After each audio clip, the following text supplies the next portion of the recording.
I bought one of these Harbor Freight power strips. It's a 6 outlet heavy duty power strip with a 15-foot grounded power cord on it. According to the back of this, it's rated for 15 amps, 125 volts, 1875 watts.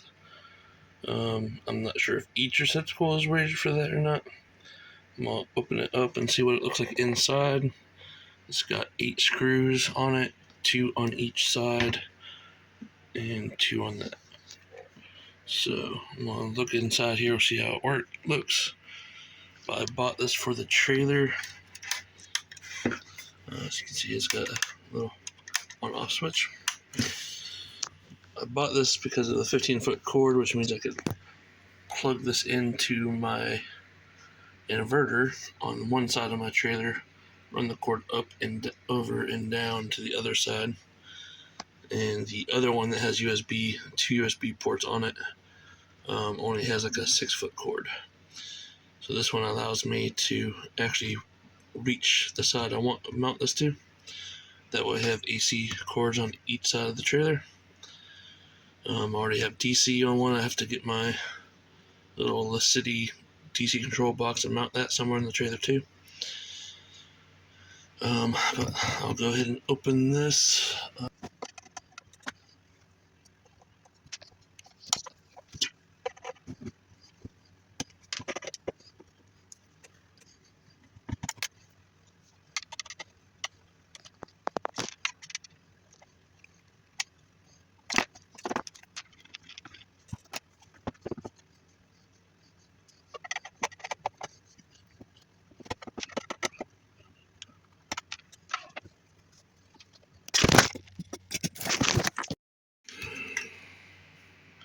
Alright.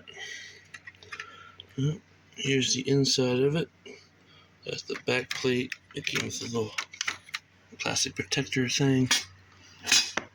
Alright, so you see you got the 3 wires come in on this side, and the on-off switch there shuts on the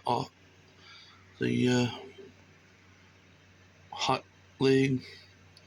Neutral goes through right to the center, and it's all put together with basically copper wire.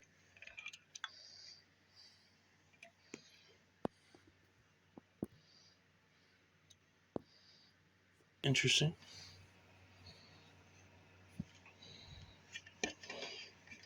Little piece of solder stuck to this wire there.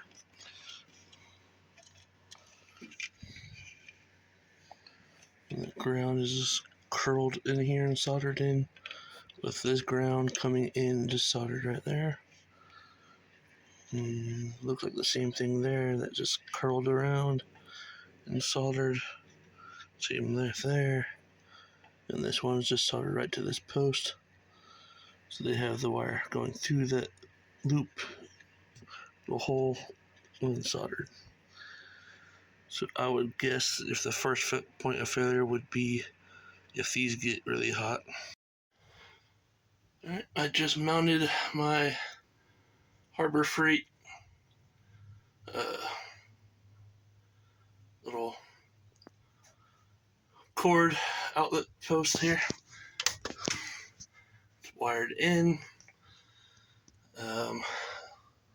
I just plugged in my Go Labs. So you can see it's charging.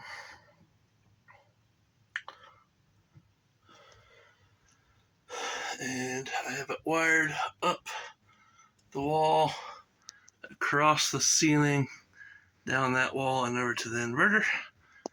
Which is why I got this one instead of the one with USBs, because that comes with a 6-foot cord. This one has 15 feet, which is just a little bit more than I needed. I now have my US 12 volt and 5 volt stuff right up there. I have an AC cord here.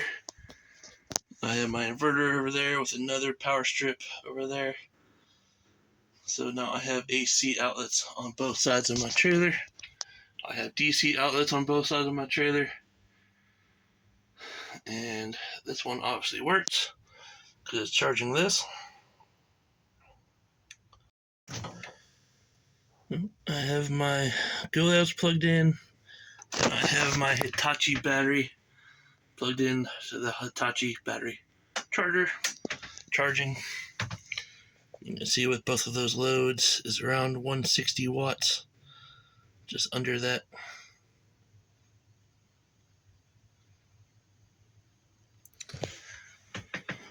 I'll leave them plugged in overnight, which means I'm not going to have any solar coming in until the morning. But with all these batteries, I should have plenty of power to charge both of those things in. Like that one, 300 watt hours, that is a 3 amp hour battery.